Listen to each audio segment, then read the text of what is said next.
Welcome to our platform for investor education. My name is S.G. Badrinath. I have been teaching and studying financial markets and equity markets for the last 30 years to students who are undergraduates or MBAs in both the United States and in India. Over this period of time, I have worn several hats. I have been an investor almost always. I have been a trader occasionally. I have been a consultant. I have managed money. I have been a scholar who writes papers that unfortunately for me, very few people actually get to read. At the moment, I hold the Canara Bank Chair of Finance at the Indian Institute of Management in Bangalore. I write about financial markets, but from the point of view of the households. For 20 years, I have written in newspapers, magazines, some television shows, podcasts, radio, digital, social media, workshop, the works, to take my message of financial empowerment to the households.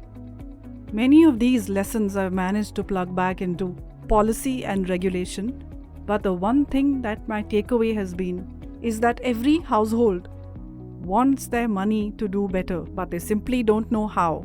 And that's what we hope to crack with this series. I am Monica Hallan. I am consulting editor with Mint and the author of the best-selling book, Let's Talk Money.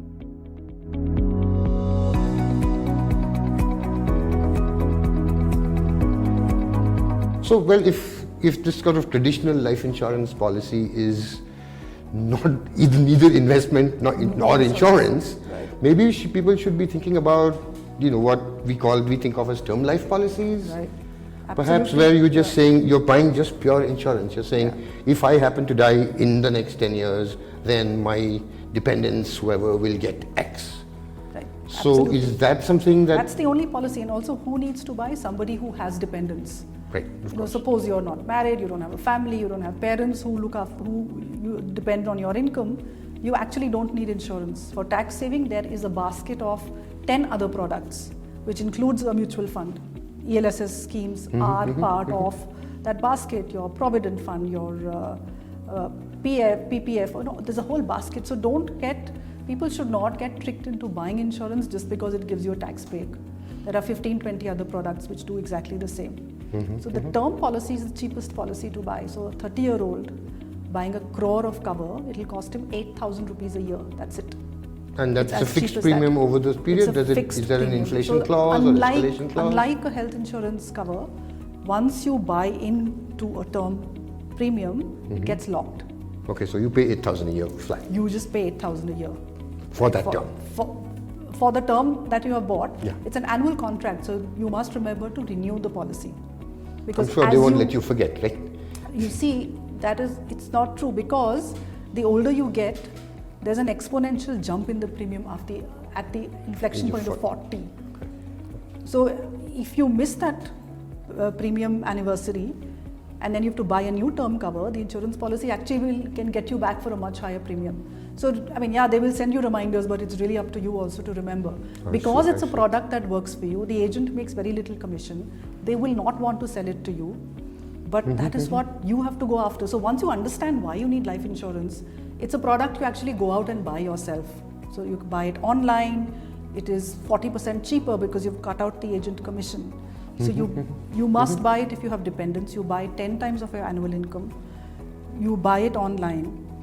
And you invest the difference. So if you were... That's the point. That's that is right. exactly the point. Why bundle up insurance and investment into something which is giving you neither? That's right. You buy term, which is pure insurance, and the rest of the money that you would have saved by not buying into a full life whole traditional policy, you invest in whatever financially appropriate investment product that appeals to your level of risk and all that kind of stuff. Absolutely. And so when you talk to somebody who's in their 40s and you talk of investing mistakes I made, at number 1 is buying insurance policies for investment. Anybody you speak to, they are sitting on 10, 15 dud products. And when you look at really what you have in your basket, it's not doing anything. So buy your term policy if you need it, invest the difference. And of course, as we get along, we'll understand that you have to invest it into markets for long-term wealth creation. But this habit of buying products which help make money for the agents and the insurance companies has to stop. No, I couldn't agree more. But I know that in the mutual fund industry, there have been some efforts by regulators to sort of affect the sort of commission structure that salesmen are getting. But is much of that happening in insurance as yet, or it's not? Not at all. There is a stranglehold of the agency on the way that insurance companies and the regulator also thinks. So insurance reform has been the toughest because of the incumbency.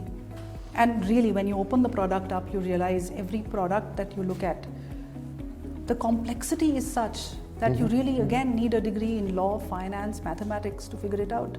So when we decode policies, every policy decode takes 2 to 3 hours, and that's when we know how to do it. For an average person, who doesn't, they just look at what the agent is telling them, that 1 lakh will become 5 lakh, but over what period of time? If it's going to take 20 years, you're going to be getting negative return.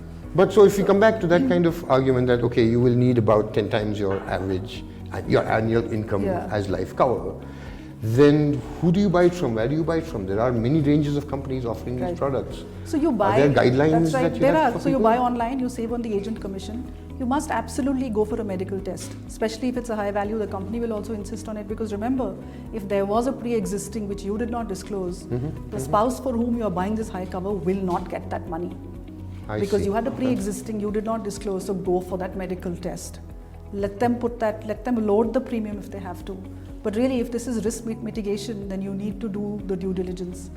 Then buy online, go for a cheap premium, but also look at the claims experience. The company that you're buying from should have honored 95 out of 100 claims at least. Okay. Because those are some of the thumb rules on how to buy this product, which nobody wants to sell you. Okay. No, I think thumb rules are good for our audience, but we're also sort of telling them that they have to do some amount of homework of their own. That's right. And that is why... unfortunately, nobody likes being told that they have to do homework, but... That's right. And this is why we will come back and talk about this again. So as we've talked so far, buying term life insurance policies and investing the difference helps you create a safety net for your family and lets you deploy the rest of your assets for investment purposes towards wealth creation. We are not going anywhere. Come back and catch up with this series again.